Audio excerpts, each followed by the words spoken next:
université ba tey ji toog nii. waaw Fatima merci beaucoup vraiment mu nekk cas bu doy waar xam nga surtout le décès de Abdoulaye Ba. mu nekk loo xam ne lu ñaaw la lu ñu naqarul la quoi parce que man dama jàpp ni dans une république dans un pays nit doomu aadama warul dee ci manifestation. moo warul mun a nekk. quelle qu'en soit la situation. waaw maintien de l'ordre àndul ak rey nit. bon heureusement que le gouvernement de la République du Sénégal def nañu point de presse. Le ministre de l'Intérieur wax na ci le ministre de la Justice wax na ci ak le ministre des Forces armées ak beneen ministre bi le ministre de l'Enseignement supérieur.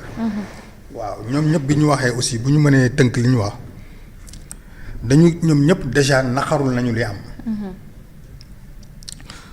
ñu wax ni dans le cadre du maintien de l'ordre lañ fa yabale woon takk der yi. suite à des informations yoo xam ni. les renseignements généraux ñoo ko jot comme quoi que ni. étudiants yi dañu décider woon dem taal restaurant bi taal ou saccage je sais pas. mais pour sabotage ñaari restaurant waaw sabotage.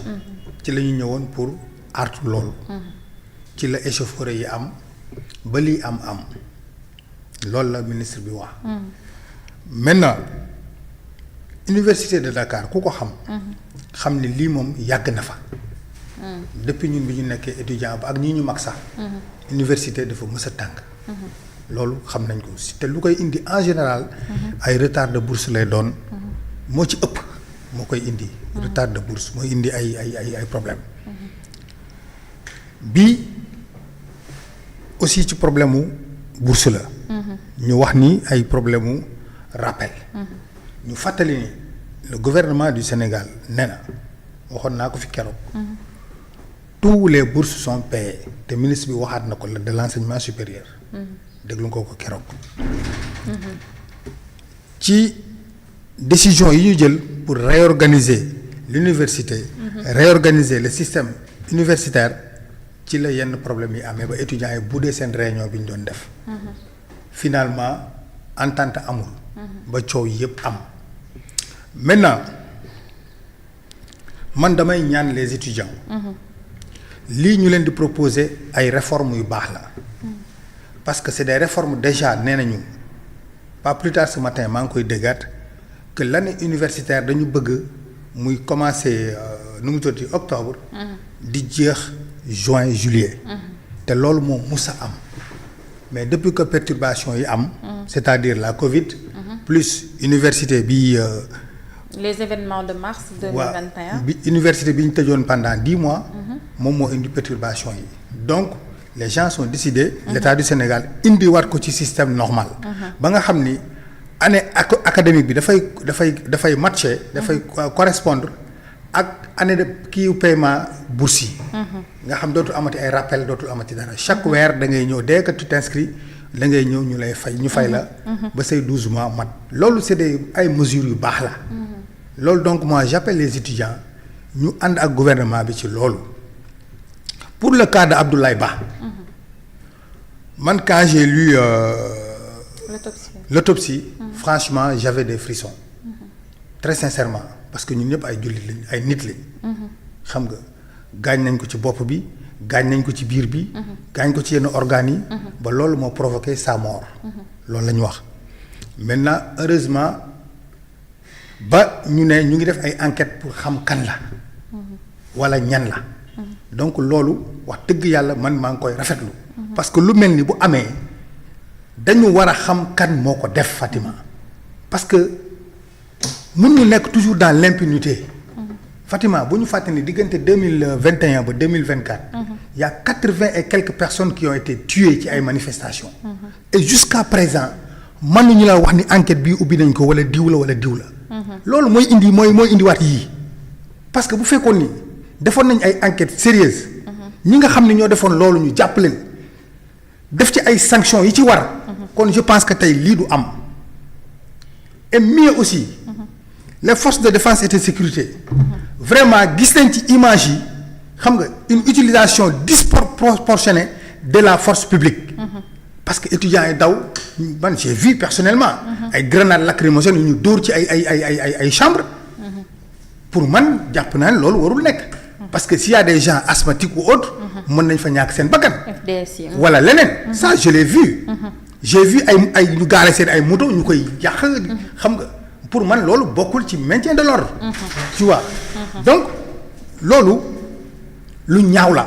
te je demande à la police que je crois que sax ministre bi wax na ko nañu jël seen ay matuwaay pour que vraiment maintien de l'ordre bu ñu koy waxati. mu nekk loo xamante ni nii l'État doit utiliser une force proportionnée à pour indi ordre. mais pas une force disproportionnée. donc loolu ñu ngi koy ñaan État. beneen bi mooy les enquêtes yi nga xam ne tàmbali nañ ko. nañ ko àggale. mu bañ a mel ni enquêtes yi fi doon am. nañ ko ne lii la désigner les coupables. sanctionner leen sévèrement. ba nga xam ni ku nekk ku yu mel ni bu amatee dinañ manifester. te dee du am. dee warul am ci manifestation. man loolu laa wax. donc ñuy ñaan yàlla vraiment lii di épisode bu naqari du lu metti mu yam fii. État jël toutes les mesures possibles. pour que lii bañati am. parce que nag ku ko mënti def. mën nañ la identifier mën nañu xam kan ga. donc on demande à la justice vraiment de faire son travail. Cette fois-ci. Fatima, moi je peux pas imaginer. Combien d'étudiants ont été tués. mais ba léegi mënuñu la désigner un coupable. mais c'est pas normal dans une république. ba léegi mënuñu leen kii moo rey kii. mais loolu normalul ça doit cesser. Balla Gaye Bassirou. te ñi di def nii ces gens-là ñu sanctionner leen sévèrement ba nga xam ni xam nga manifestation bu mënti amati dee du fa am. donc lii daal laa ci doon am lu ma doon wax pour ubbi quoi. très bien est-ce que di nga d'accord ak ñiy wax ni comme lii am na le ministre de l'Intérieur doit démissionner parce qu'il y va de sa responsabilité aussi parce que monsieur Touré quand on voit les choses ngeen baal ma rek Samba quand on voit les choses dafay mel ni comme si c'était commandité boo ko toogee di ko jàngat parce que quand le ministre dit qu'il est moom mi ngi nekkoon ci théâtre des opérations nekkul woon sur le terrain mais mi ngi doon xam lépp lu xew université drone yi ñu ngi ko doon wan lépp lu xew université explication yi nga xamante ni joxe na ko xale yi jël ko daal di xam c'est-à-dire nouvelle technologie dafa yegg foo xam ne looy wax na leer. maanaam moom fa mu gis waajooju di sànni cocktail molotov sax cocktail molotov si kii yii ci émeute yii génnul université d'après xale yi li ñu wax parce que xale yi ñoom bi FDS yi dugg see ñoom dañu ni taluñu front ñoom dañoo xiif loolu lañ doon wax mais les FDS dugg nañ ci chambre yi gazé leen comme ni nga ko ñaawloo tey jii ministre bi est-ce que je sais pas parce que muy opposant yi muy société civile muy étudiant yi ñëpp ni le ministre de l'Intérieur démissionné est-ce que da ngay d'accord ak ñoom ci loolu. waaw xam nga Fatima man très sincèrement dama bëgg bu ñuy wax rek nañu wax dëgg te yàlla tax parce que loolu moo ñu fi tax a toog gis nga j'ai entendu waa APR def communiqué. nee nañu woo yaay dañuy ñaawlu li am. woo yaay xam nga nee nañu le ministre bi démissionné mais Fatima man xam nga ça m'a fait très mal. yii di am ñu ciy dugal politique xam nga lu tax. il s'agit de mort d'homme. y a rien de politique parce que ñëpp wax ni le ministre doit démissionner. waa APR yii. mais ñoom xanaa dañoo fàtte ni yàggul dara diggante 2021 ak 2024 y a 7 étudiants qui ont été tués 7. mais ay manifestation non autorisée bokkul ak. Fatima non déglu ma bokkul ak front. bokkul ak front de 7 étudiants yooyu. Fatima. bokkul ak front manifestation non autorisée la woon. Fatima. oui. front manifestation autorisée manifestation non autorisée mort d'homme waru cee am. kon déclaration mortelle ko ba waru am. vas-y. dégg nga dama ni.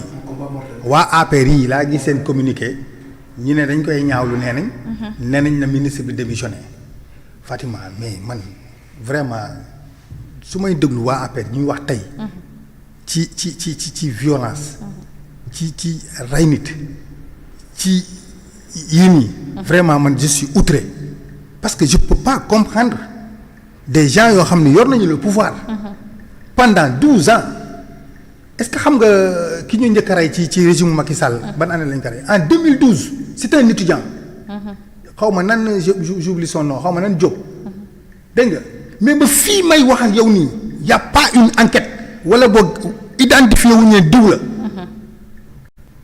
te booba temps bi mu gisee tey ñu def ay communiqué. effectivement xam nga et li ci gën a doy waar. amu ci kenn koo xam ne jaale nañ la ci ñun fi rayoon. subhanallah. gisuma kenn kuñ ci jaale. loolu amul je peux même. xam nga assurer les vidéos. non je termine suñu déplacement yi. loolu amul je termine. man personnellement j'ai été. xam nga. chez Bassirou Faye. ñoom ñii plus de 80 jeunes sénégalais. tués. aucune enquête. aucune responsabilité établie. ñoom ñu ne am na benn étudiant bu dee non dañ koy kii na ministre bi démissionné kan moo démissionné woon ci bi ngeen fi nekkee bi yooyu yëpp di am. lorsque vous avez au contraire on a vu des gens sur les plateaux de télé. ñu toog di kañ le général Moussa Fall. di ko kañ. waaw ba tey dañ koy kañ moo kan. xam nga ay nit yu dee ngay toog di kañ le général de la gendarmerie. excellent travail les généraux. tu te rends compte. mais c'est pareil xaaral mais c'est la même chose. c'est faux. ñooñu ñooy toogaat tey. nan la non ñaaw lañ ko le ministre bi démissionné alors que à l'époque le ministre de l'intérieur Antoine Diop. di génn et puis li gën a garaaw di joxe ay fausses informations. d'accord mais force occulte yéen assumer ngeen ko ne am na. ay fausses informations mu koy joxe publiquement à la télé. force occulte wax léegi ñoom ñooñu waa APR tey ñoom ñooy toog nekk ne de non ñun dañ ñuy jox ay leçons Fatima nañu génn ci caaxaan yi ñu nekk. gis nga dans ce pays là ku nekk war naa mën a wax ci violence. ku nekk war naa mën a wax. ci jël fetal tiire ba mu des ñii waa APR yi. parce que ci seen régime la ñu gisee. sox fetal jàkkaarloog ni tuy mu daanu. te déggoo ci. ñan ñoo ko doon def ñan ñoo doon. ñoom ñi déggoo ci ku ko ñaawlu. infiltration déggoo ci ministre bu démissionné. déggoo ci lenn. donc d'accord kon ñoom ñi tey. c'est les ñoom ñooy exiger c'est les derniers derniers ñoom bu ñuy wax ay wax yu démission sax ñoom dañoo war a daw taxaw fële. d'accord très bien merci voilà beaucoup Cissé merci beaucoup monsieur Touré Samba.